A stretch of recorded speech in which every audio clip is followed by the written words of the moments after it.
Також кадрові рішення. There are already personnel decisions, some today, some tomorrow, regarding officials of various levels in the ministries and central government structures, as well as in the regions and in the law enforcement system. That was the current president of Ukraine, Volodymyr Zelensky, speaking Tuesday on Ukrainian television, announcing a shakeup of his government, with multiple Ukrainian officials fired amid a number of corruption scandals. There's a principal decision of the National Security and Defense Council regarding the departure of officials abroad. It applies to all officials of the central authorities, various other levels of local government.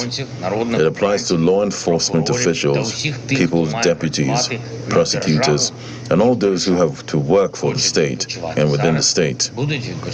If they want to rest now, they will rest outside the public service.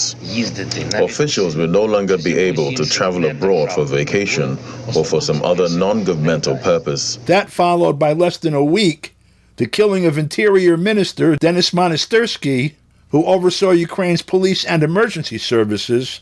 He was reportedly the most senior official to die since February of last year. 2 others from his ministry were also killed in the crash. This was Kiev's Mayor Vitaly Klitschko commenting on Monastyrsky's death. Very patriotic guy, do it a lot of things for Ukraine and make a police reform in Ukraine, and it's actually the vice chair of the big strategy for Ukraine, for his family. Ivani Klimpush Tsinsadze is a member of the Ukrainian Rada.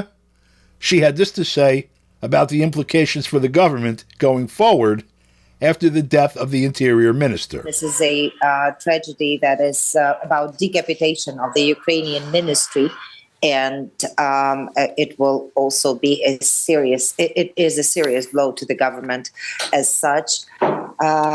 These people have been working to ensure that police, that the emergency services, the border guards who are under the Ministry of Interior would also participate in protecting and defending our motherland from the aggressor. And for example, the first deputy minister, Mr. Yenin, who died also in this crash, he worked a long time at the Ministry of Foreign Affairs and then at the Office of the Prosecutor General on bringing Russia to responsibility. So for us, it's a huge loss, and for us, it's a matter of restoring also the management and making sure that there are people who are going to take the lead in this big and very important part of the government that is playing a crucial role in defense of the country. So I'm sure that is going to be a huge challenge for us, and a huge challenge also for the presidential team to find a substitute for the minister and his first deputy. He served with us as a member of the Ukrainian parliament, was chairing the law enforcement committee, so he was my direct colleague, and it was always very pleasant to work with him because he was very intelligent, professional, calm, and thoughtful person. So it's important, for the management of such a big structure as Ministry of Interior here in Ukraine, especially at the times of war. Meanwhile, Zelensky's announcement of the shakeup revealed that several deputy ministers, as well as heads of regional military administrations, had been relieved of their duties.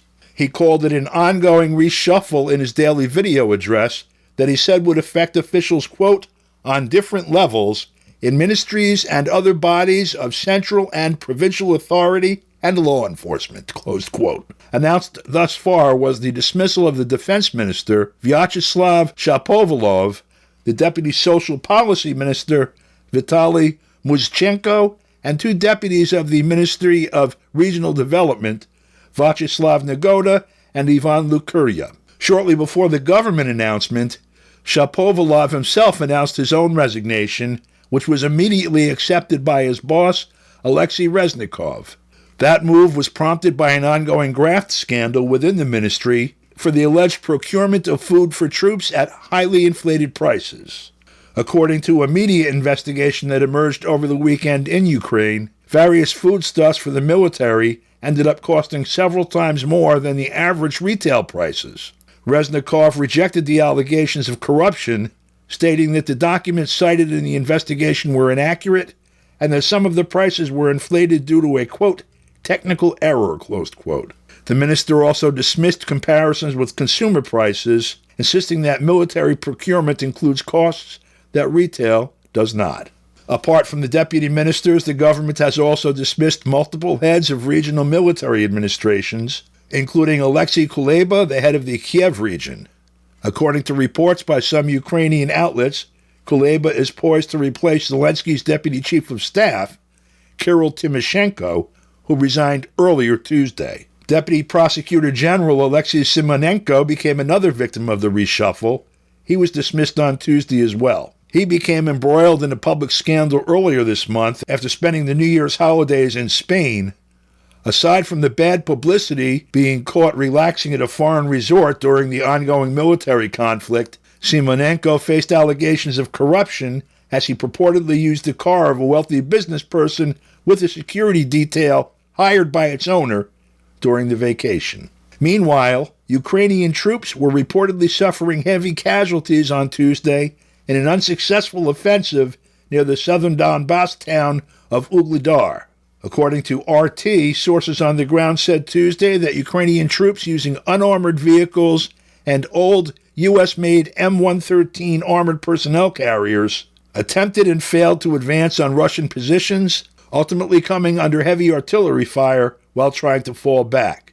The units involved in that failed offensive apparently lost more than 200 servicemen and sustained material losses. For KPFK, I'm Don DeBar.